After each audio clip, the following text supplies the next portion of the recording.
We'll now zero in on that stretch of the Indian Ocean west of Australia. Let's find out more about this complex project itself and what's facing them. Joining us live via phone, an expert in wreckage detection and recovery, Andy Sherrell is Chief Analyst with Sherell Offshore Services.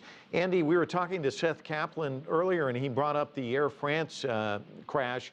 I know you worked on that. Describe for us just how difficult this process is and what we may have learned in that particular case. Sure, yeah, the Air France flight was a very difficult search for us.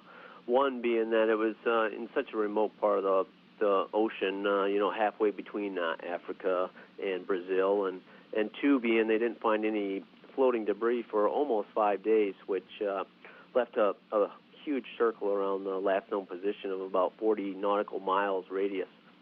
And the third thing was that the seafloor there was right on the Mid-Atlantic Ridge, which was basically an underwater mountain range. So all of these things really added to the complexity of the search, and not finding that debris initially really makes the area much larger to begin with. Andy, put us inside the head of the people that do your kind of work right now, those in Perth, Australia. They want to go out. Of course, the weather interfering.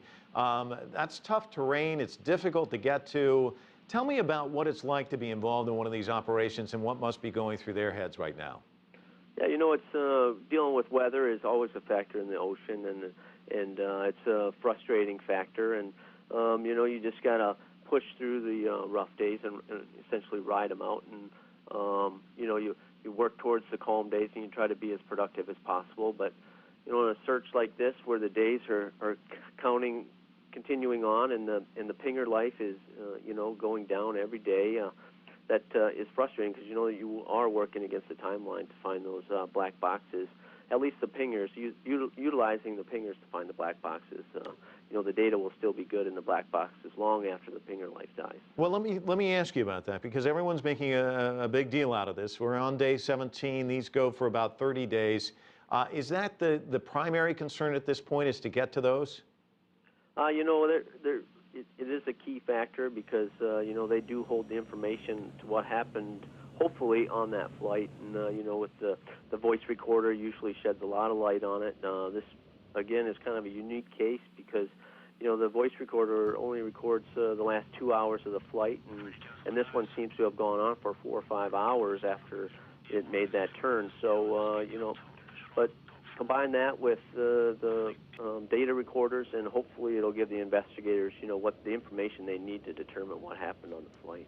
Andy, the families in Beijing have been blaming the Malaysian investigators, the government, the airline. They're not very happy about all of this. Some have said that they botched the investigation.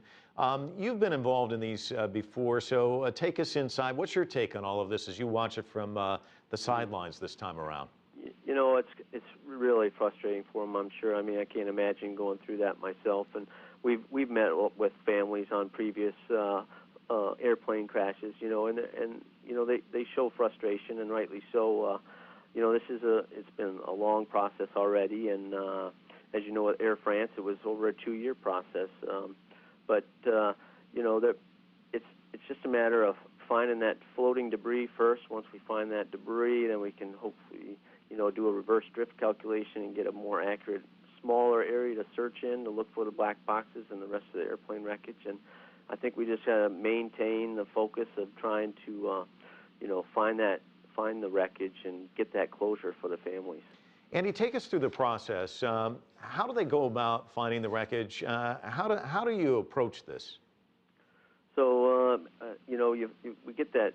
The critical part now is to find some surface wreckage, and that's going to be, basically the starting point of saying, okay, it's been 18 days now, and we're going to have to model the currents and get a bunch of people together to model the currents and to figure out that reverse drift, and then that'll lead us to a point where we think it actually impacted the ocean, and that drift started 18 days ago or however many days ago when we do find that debris.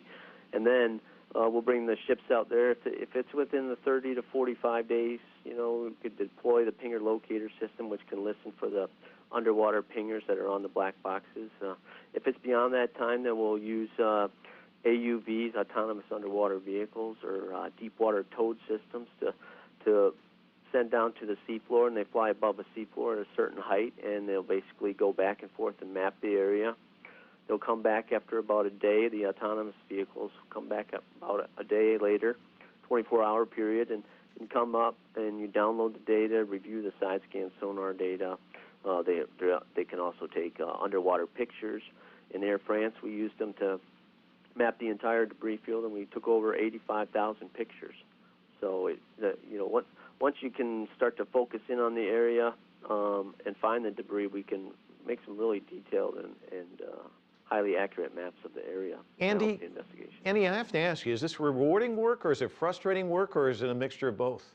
It's a mixture of both. It's frustrating because you want to find it, and it just takes time, and you want more information that you hope is available to narrow in that search area. But sometimes, like on Air France, it took 2 years of searching, but once we did find the plane, it was very rewarding, and to know that it helps give those families the closure and to find out what happened on the aircraft. We received letters and emails and notes from the families about how much they appreciated that and how they could start to move on after that process. So that's really what needs to happen, and that's part of why that I'm involved with this kind of situation. So. Andy Sherrell joining us by phone. Thank you so much for your insights. Certainly appreciate it.